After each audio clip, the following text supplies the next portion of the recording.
Let's begin with a live look outside. It's a beautiful looking day right now. Look at all that sunshine. You see those high wispy clouds? Those are cirrus clouds. A lot of times in advance of a cold front, the cirrus clouds roll in first and then some thicker clouds come in throughout the day. That is what we expect to happen as some weather gets closer and closer to us. So let's get to it. Let's show you the radar.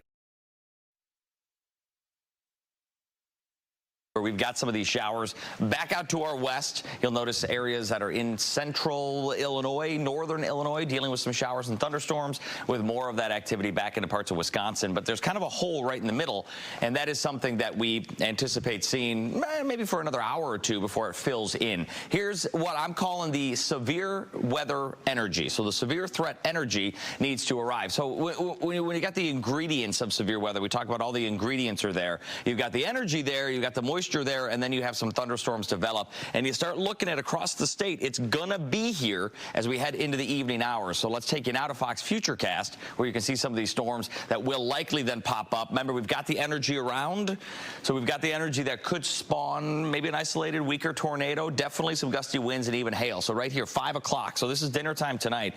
You can see all that weather really, arriving. We need to brace for it at this point because it gets here and then it kind of sticks around. So you get one wave that moves through. By 8 o'clock, maybe a lull, as more storms then begin to develop from the south and start to track back off to the north. Those last until around 10 o'clock before we transition from thunderstorms into just some spotty showers. So the threats today are this. We're looking at a smaller threat for a weak tornado, but, more towards moderate when it comes to large hail, high winds. Flooding not looking likely. These storms are going to be pretty moisture rich, which means that we could see some, ponding into some spots. But it's going to move pretty quick, so flooding looking like less of a concern. But yes, heavy rain, thunder, lightning, it's all in there, guys. We've got all of it in play for us today. So after a dry start, 81 degrees with some late storms. Winds are going to be picking up as these storms arrive, and they could gust up to 60 miles an hour when those storms hit. Let's look into the weekend. Some good news. We've got the Perseid meteor shower, so folks that like seeing that between midnight and sunrise. Best time is going to be Saturday night into early Sunday morning. Let's check that full 7-day forecast taking you through the weekend. There's your active weather later today, early Saturday.